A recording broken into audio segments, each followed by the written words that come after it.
লক্ষ্মীপুর-৩ সদর আসনের দুইবারের নির্বাচিত সংসদ সদস্য বর্ষীয়ান রাজনীতিবিদ অ্যাডভোকেট খায়রুল এনামের সুযোগ্য কন্যা মানবিক মানুষ Lakshmipur model school and college ও লক্ষ্মীপুর মডেল আলিম মাদ্রাসার চেয়ারম্যান শাইলা এনামের একান্ত সাক্ষাৎকারে লক্ষ্মী কথন টিম। এ সময় দেশ জাতি নিয়ে ভাবনা, উদ্যোক্তা জীবনের চ্যালেঞ্জ, সফলতা ও মানবিক সামাজিক কাজ সহ নানা দিক নিয়ে আলোচনা হয়। আমরাও চিন্তা করি যে সাধারণ মানুষের জন্য যদি কোনো কিছু করা যায়, মানুষের জন্য কোনো কিছু করার মধ্যে অনেক আনন্দ আছে। কেন? আমার বাবা advocate Khairul Enam, x parliament member. উনি সবসময় জনগণের কথা চিন্তা করতো এবং উনি সবসময় সাধারণ জনগণের পাশে থাকতো এবং আমরাও সামাজিক দায়বদ্ধতা থেকে আমরাও চলে আসছি যে আমরাও চিন্তা করি যে সাধারণ মানুষের জন্য যদি কোনো কিছু করা যায়। তার পরিপ্রেক্ষিতে চিন্তা করলাম যে শিক্ষার ব্যাপারে এলাকার মানুষের জন্য কোনো কিছু করা যায় কিনা, আর সেই দায়বদ্ধতা থেকে আসলে আমার এই প্রতিষ্ঠানের জন্য এগিয়ে আসা। আমি আসলে চ্যালেঞ্জটাকে আমি এনজয় করছি, তো আমি পারবো ইনশাল্লাহ, যদি আপনারা সবাই আমাকে সাপোর্ট দেন। আমার বাবাকে দেখে আমরা অনুপ্রাণিত হয়ে আমরা সামাজিক কর্মকাণ্ডের সাথে জড়িত।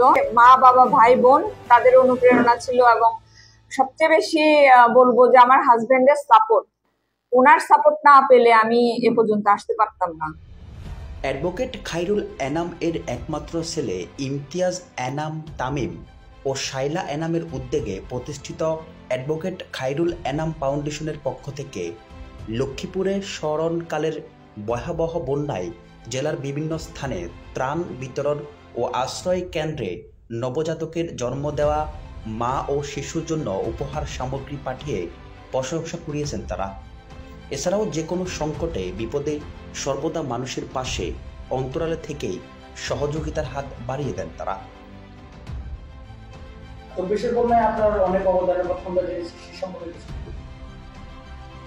অ্যাডভোকেট খায়রুল এনাম ফাউন্ডেশনের মাধ্যমে আমরা বন্যার্তদের সেবায় এগিয়ে আসি। আমরা তাদের খাবারের ব্যবস্থা করি, তাদের খাদ্য, বস্ত্র এবং তাদেরকে আমরা আর্থিকভাবে সাহায্য করার চেষ্টা করি। তাদেরকে আমরা আমাদের প্রতিষ্ঠানেও Lakshmipur model school and college, Lakshmipur model আলিম মাদ্রাসা, এখানেও অনেক বন্যার্তরা আশ্রয় গ্রহণ করেছিল। 24-এর বন্যায় তাদের খাদ্য, বস্ত্র এগুলোর পাশাপাশি তাদের চিকিৎসার সুব্যবস্থা করা হয়। দেশ নিয়ে আপনার ভাবনা কি? ধনী গরিব সবাই আমরা একসাথে কাঁধে কাঁধ মিলিয়ে যেন চলতে পারি, আমরা সবাই সবার জন্য থাকতে চাই। আপনার ছোট ভাই যিনি দীর্ঘ সময়কাল স্বৈরাচারের আমলেও কিন্তু এই দেশের পিছিয়ে থাকা জনগোষ্ঠীর জন্য বিশেষ অবদান রেখেছেন অন্তরালে থেকে, আপনি এই বিষয়গুলো কিভাবে মূল্যায়ন করেন? আমার একমাত্র ছোট ভাই ইমতিয়াজ এনাম তানিম, ও দীর্ঘ 14 বছর দেশে আসতে পারে নাই স্বৈরাচারের সরকারের কারণে।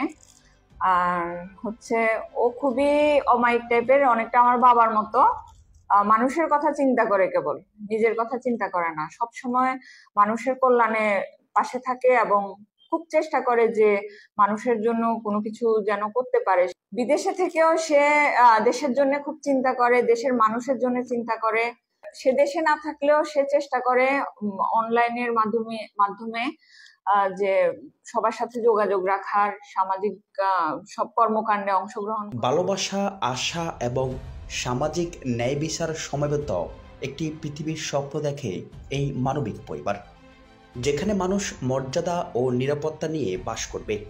সমাজের অনগ্রসর শ্রেণীকে, বিশেষভাবে চরম দরিদ্র, গৃহহীন ও অনাথ শিশুদেরকে শিক্ষা, পুষ্টি, আশ্রয় সরবরাহের মাধ্যমে তাদের জাতীয় জন্য সম্পদে পরিণত করা এই মানবিক পরিবারের লক্ষ্য। এমন মানবিক পরিবার সৃষ্টি হোক ঘরে ঘরে, এমনটাই প্রত্যাশা। মোহাম্মদ সাইফুল ইসলাম, লক্ষ্মী কথন।